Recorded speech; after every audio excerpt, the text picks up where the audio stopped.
যতই দিন গড়াচ্ছে ততই বিষয়টাতে কিছুটা ঘোলাটে এবং কি ধোঁয়াশা আকার ধারণ করছে, তাই না?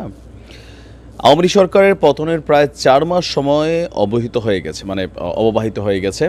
এর মাঝখানে খুবই আলোচনার মধ্যে এখন যেই ইস্যুটা, অন্তর্বর্তী সরকারের সাথে বিএনপির যে আভ্যন্তরীণ দূরত্ব, আবার বৈষম্য বিরোধী আন্দোলনের যারা উপদেষ্টা আছেন বা নেতারা আছেন তাদের সাথেও বিএনপির দ্বন্দ্ব একদম প্রকাশ্য স্পষ্ট হয়ে এসেছে। আর এই সকল ইস্যুগুলো যতটা আমরা টেলিভিশন স্ক্রিনে দেখছি, এর পেছনে আরও বড় কিছুই বা ঘটছে।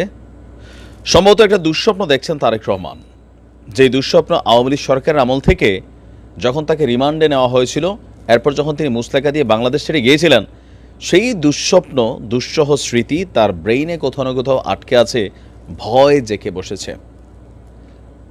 সকলের মনে প্রশ্ন, কেন তারেক রহমান দেশে ফিরছেন না? ফেসিস্ট আওয়ামী লীগ তো আর নাই, তাহলে ভয়টা কাকে? এখন তো নতুন বাংলাদেশ, আসলে নতুন বাংলাদেশে এই অন্তর্বর্তী সরকারকেই ভয় পাচ্ছেন নাকি অন্য কিছু? প্রশ্ন নানান জনের, নানান চিন্তা। তবে কেউ কেউ বলছেন যে না, তিনি সময় হলে আসবেন, আবার কেউ কেউ বলছেন ভাই এখনই তো সময়, আর কবে সময় হবে?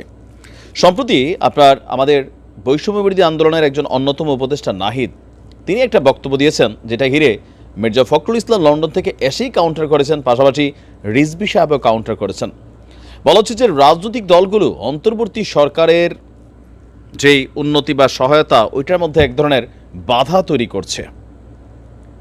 আর বিএনপি নেতাকর্মীরা বলছেন যে দেখেন, সমালোচনা কিন্তু সরকারের উন্নয়নের পথে বাধা না, বা এই কার্যক্রমের মধ্যে কোনো বাধা না। যাই হোক, আলোচনার ইস্যু হচ্ছে তারেক রহমানের কি দুঃস্বপ্ন। একটা অন্ধকার প্রকোষ্ঠ, কারাগারের মতন, সেইখানে তিনি আছেন। চারদিক থেকে নানান ভয়ের আওয়াজ হচ্ছে। এর পাশাপাশি আরও হয়তো নানান কিছু তিনি দেখছেন, সেই রিমান্ড।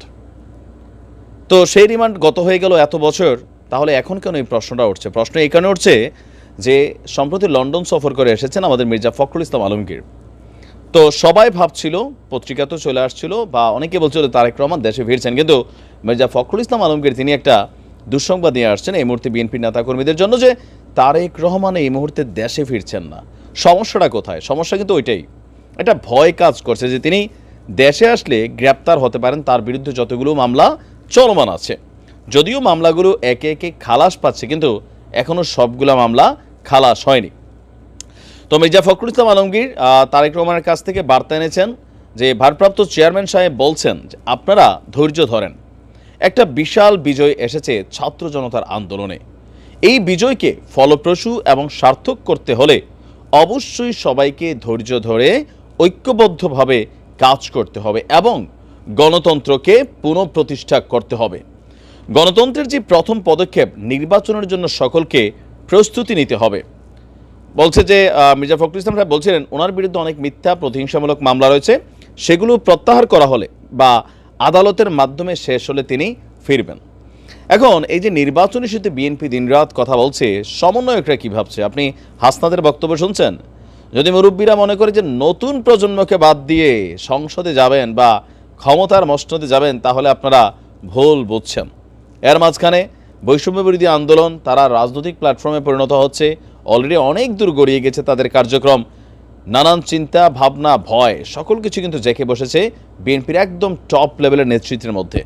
তবে তারা চেষ্টা করছে যথেষ্ট পরিমাণ সহনশীলতা, পজিটিভ কাজের মাধ্যমে দেশবাসীকে পজিটিভলি ভাইব করতে। কিন্তু ওই যে মাঠে ময়দানে থাকা 2-4% যারা বিচি নেতা আছে, এদের কারণে কিন্তু আবার অনেক জায়গায় সমালোচিত হচ্ছে। তো বিএনপির মহাসচিব বলছেন, অধ্যাপক মোহাম্মদ ইউনূসের নেতৃত্বে অন্তর্বর্তীকালীন সরকারকে আমরা রাজনৈতিকগুলো সহযোগিতা করছি। আমরা প্রত্যাশা করি ন্যূনতম যেসব সংস্কার জরুরি তা সম্পন্ন করে তারা নির্বাচন অনুষ্ঠানের পথে যাবেন। কিন্তু নির্বাচন কত দূর? মাত্র গেল কয়েকদিন আগে একজন উপদেষ্টার বক্তব্যে পরের দিনে আমাদের প্রেস উইং থেকে বলা হলো এটা তার ব্যক্তিগত মতামত, প্রধান উপদেষ্টা নয়। তো সেই জায়গা থেকে হয়তো নানান ভয় টয় কাজ করছে। আবার বেগম খালেদা জিয়া তিনি বিদেশ যাবেন, কিন্তু যাচ্ছেন না। মানে কোথাও না কোথাও তো একটা মানুষের মধ্যে একটা কি বলে যে সন্দেহ কাজ করছে, আসলে তারেক রহমান দেশে আসলে তিনি কি আবার গ্রেপ্তার হবেন? যে মামলাগুলো আছে সেই মামলাকে তাকে আবার জেলে যেতে হবে, আবার কি তাকে রিমান্ডে নেওয়া হবে, আবার কি সে 1/11 দুঃসহ স্মৃতি আসতে পারে? নানান কিছু ভয় কিন্তু কাজ করছে তারেক রহমানের মধ্যে। যে দুঃস্বপ্ন তিনি কিন্তু এটাই বারবার দেখছেন। সেই রিমান্ড খেয়াল আছে তো, সেই চিত্র ওনাকে উল্টা লটকে পিটানোর একটা দৃশ্য ছিল। সেই আর্মি অফিসাররা এখন চাকরিতে আছে কিনা বা যারা রিমান্ডে নিয়েছিল র্যাব পুলিশ তারা আছে কিনা সেটা হচ্ছে কথা। ভালো থাকুন, আসসালামু আলাইকুম।